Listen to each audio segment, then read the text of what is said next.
O livro dos Salmos é uma coleção de 150 antigos poemas hebraicos, canções e orações que vêm de todos os períodos diferentes da história de Israel. Muitos desses poemas estão relacionados com o rei Davi, 73 na verdade, e ele era conhecido como um poeta e arpista. Mas há muitos autores diferentes por trás desses poemas. Há os poemas de Asaf ou dos filhos de Corá, e alguns são de outros líderes de adoração no templo. Até mesmo Salomão e Moisés têm seus próprios poemas, e quase um terço deles são anônimos. Muitos desses poemas vieram a ser usados pelos coros que cantavam no templo de Israel, mas o livro dos Salmos não é um livro de hinos. Em algum momento no período após o exílio de Israel na Babilônia, esses antigos poemas foram reunidos e intencionalmente organizados no livro dos Salmos antes de nós. E ele tem um conceito muito original e uma mensagem que você não vai notar a menos que leia do início ao fim. Para ver como o livro de Salmos é projetado, é muito mais útil começar do final. O livro conclui com 5 poemas de louvor ao Deus de Israel. E cada um começa e termina com a palavra aleluia, que é hebraico para uma ordem, para dizer a um grupo de pessoas para louvar a Yah, que é a abreviação do nome divino Yahvé. Esse é um ótimo arranjo de 5 partes e parece que alguém está nos dando uma conclusão para o livro. Por isso a pergunta: o livro tem algum outro sinal de conceito intencional? Se prestar atenção aos títulos dos poemas, você notará que em 5 lugares os tradutores da Bíblia colocaram os títulos livro 1, livro 2, livro 3, livros 4 e 5 em vários pontos. E isso divide o livro em 5 grandes seções. A razão para isso é que o poema final de cada uma dessas seções tem um final muito semelhante que parece uma adição editorial. Diz algo assim: que o Senhor, o Deus de Israel, seja abençoado para todo sempre. Amém e amém. Então, o livro tem uma conclusão. Ele tem uma organização interna em 5 partes principais. E então, o lugar natural para irmos a partir daqui é para o começo procurando uma introdução. E o que encontramos? Salmos 1 e 2, que estão fora do livro 1, porque a maioria dos poemas do livro 1 está ligada a Davi, exceto os Salmos 1 e 2, que são anônimos. Salmo 1 celebra como uma pessoa que medita na Torá é abençoada, lendo-a em oração dia e noite e depois a obedecendo. A palavra Torá significa simplesmente ensinar, e mais especificamente se refere aos 5 livros de Moisés que iniciam o Antigo Testamento. E aqui, na verdade, a palavra parece ser usada com os 2 significados em mente, o que explica porque ela tem 5 partes principais. O livro dos Salmos está sendo oferecido como uma nova Torá, que ensina ao povo de Deus a prática da oração ao longo da vida, enquanto se esforçam para obedecer aos mandamentos de Deus dados na primeira Torá. O Salmo 2 é uma reflexão poética sobre a promessa de Deus ao rei Davi, de 2 Samuel capítulo 7, que um dia um rei messiânico viria e estabeleceria o reino de Deus sobre o mundo, derrotaria o mal e a rebelião entre a nação. O Salmo 2 conclui dizendo que todos os que se refugiam no rei messiânico serão abençoados, precisamente a palavra usada para abrir o Salmo 1.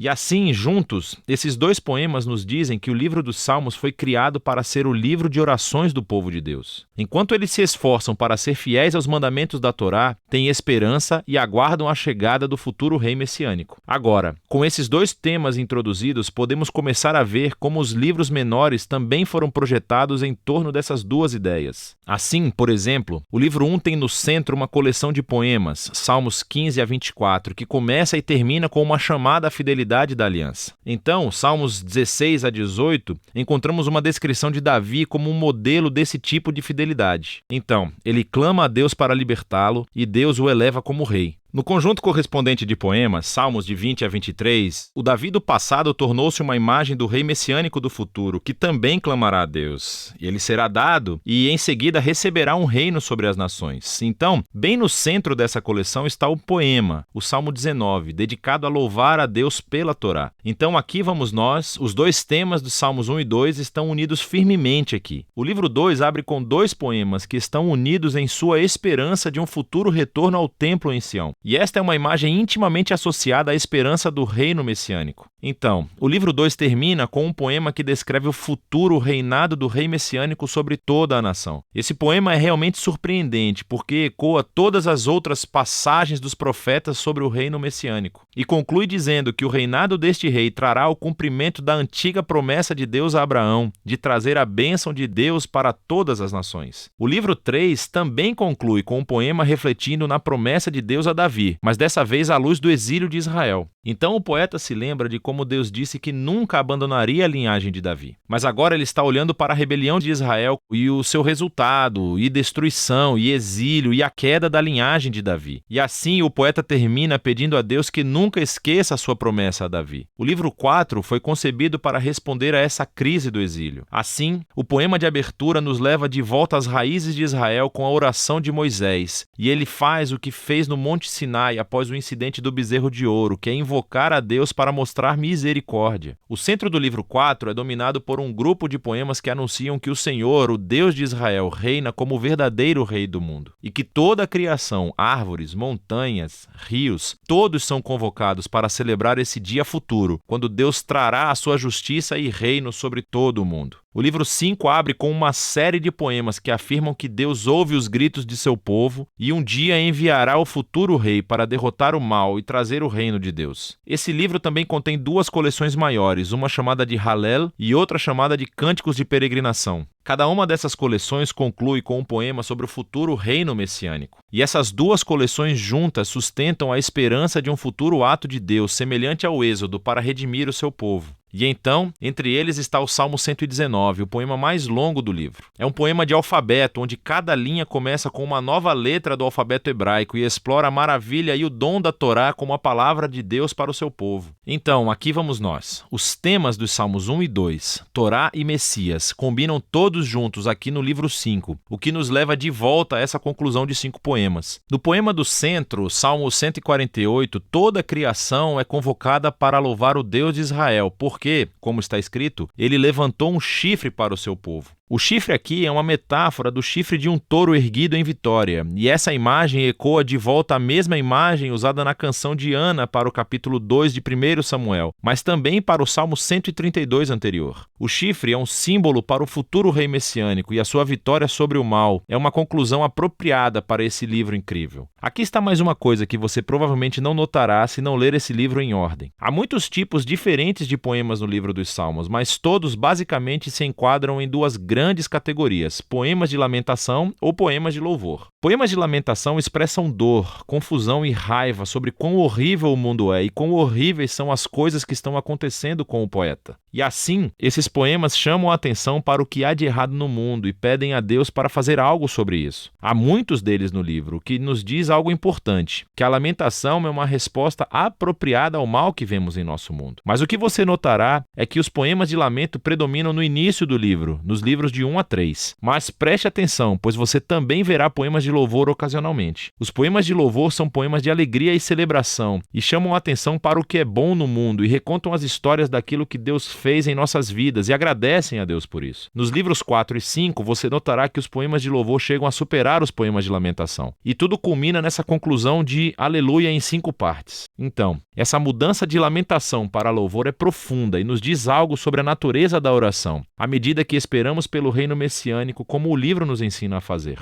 Isso criará tensão ao analisarmos o estado trágico do nosso mundo e das nossas vidas. E assim, os salmos nos ensinam a não ignorar a dor de nossas vidas, mas, ao mesmo tempo, a fé bíblica é voltada para o futuro, olhando para as promessas do futuro reino messiânico de Deus. E assim, a Torá e o Messias, lamentação e louvor, fé e esperança, é disso que se trata o livro dos Salmos.